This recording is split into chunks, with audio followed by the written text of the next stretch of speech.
Totoo lang, hindi ko na maintindihan kung saan papunta ang balita tungkol dito kay Damian Lillard. Ngayon, Boston Celtics emerges as the favorite to acquire Damian Lillard. According po yan sa Sports Illustrated. Hindi ako basta-basta nagkakalat. Ano? Pag-uusapan natin yan, syempre congratulate din natin si Kit Jimenez at iba pa pong mga PBA draftees na na-sign. Kawawa naman yung iba pero ganun talaga ang buhay at iba pa pong update sa NBA. Alam nyo ba na malapit na pala ang NBA at may pre-season schedule na. Alam mo nyo na. Pag-usapan natin yan at syempre meron din akong bit updates sa FIBA World Cup. Powercast Sports. If you're new here, don't forget to subscribe and hit the notification bell.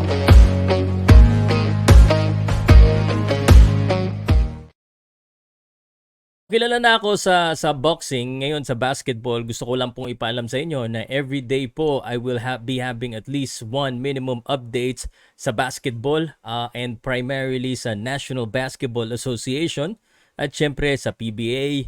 Yan po yung ating mga paborito. At syempre congratulate din natin muna si Kit Jimenez, ang pinakasikat po sa NBA draft.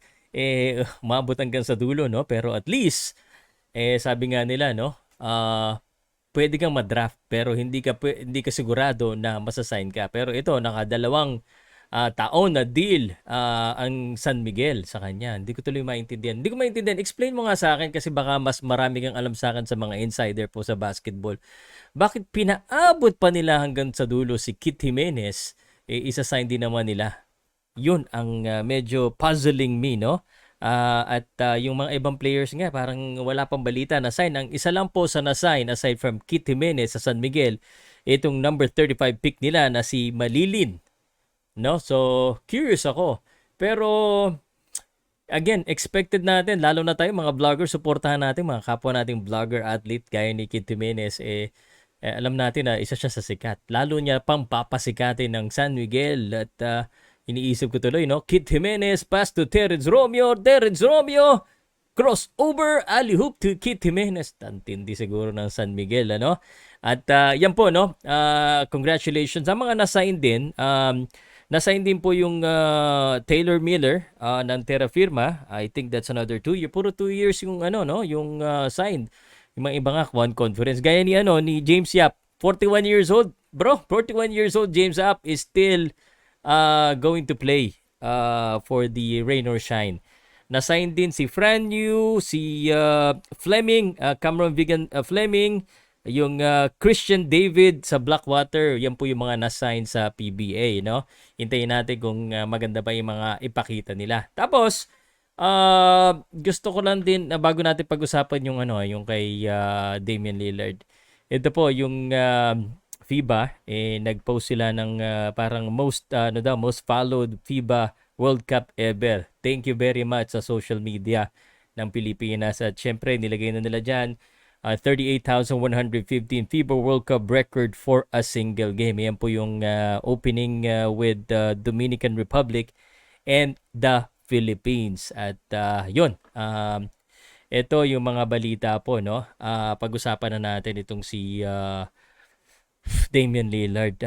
Daming balita, daming rumor, pero ito medyo hindi po masaya si Malcolm Brogdon kasi parang isa siya sa nasa trading block pa rin. Expected po natin na baka po bago mag media day ay mabago na po, no? Especially pag makita natin hindi naglalaro sa preseason game yung mga ganyan.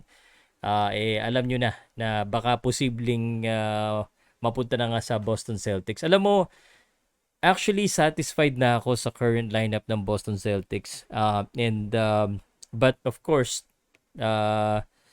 yung point guard natin, sino nga ba yung ating magiging first lineup ngayon? Si White, no? I think White is very good point guard and I don't have any problem kung hindi makuha si Damian Lillard. The fact, however, that this conversation has been ongoing, alam ko na posible po na mukhang may pag-asa po ang Boston Celtics na makuha itong si Damian Lillard. So nakuha na natin si Porzingis and we have a good center in Time Lord Tapos si Al Horford is the backup. So malaki po talaga ang chance ng Boston Celtics ko. Kasi kung hindi nyo po alam, Boston Celtics ako. So marami kayong makikita mga update ng Boston Celtics. Syempre, updatein ko rin kayo sa Golden State Warriors, lalo na yung Lakers nyo na nagpost si, si Austin Reeves. Nakasama niya itong si LeBron James. So, and also, I just wanted to say this.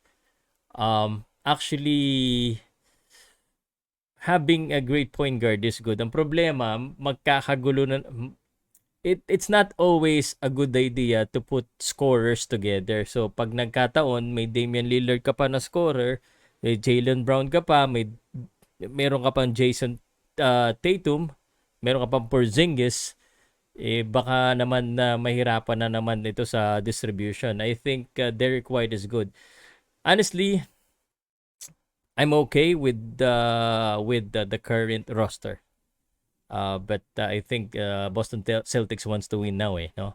Anyway, also gusto ko lang din po ibalita sa inyo na ito po yung preseason game, no? October 6, meron na kagad laro, kaso mga madaling araw po 'yan. Ito maganda, no? October 8, Sunday, 8:30 AM. Warriors versus Lakers preseason game. Ayan po, abangan niyo yan. Pero yung pinaka-regular season po ng NBA is happening on October 24.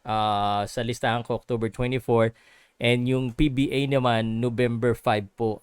Kasi minove nila because of the Asian Games and para makapag-prepare din yung mga teams. Alright? So yan po muna yung update natin sa basketball, and please wag niyo po kalimutan mag-comment, share, like, and syempre subscribe para lagi kang updated sa mga update po ng basketball. Salamat po. Ako po si Pau Salud, and I'll see you on my next video.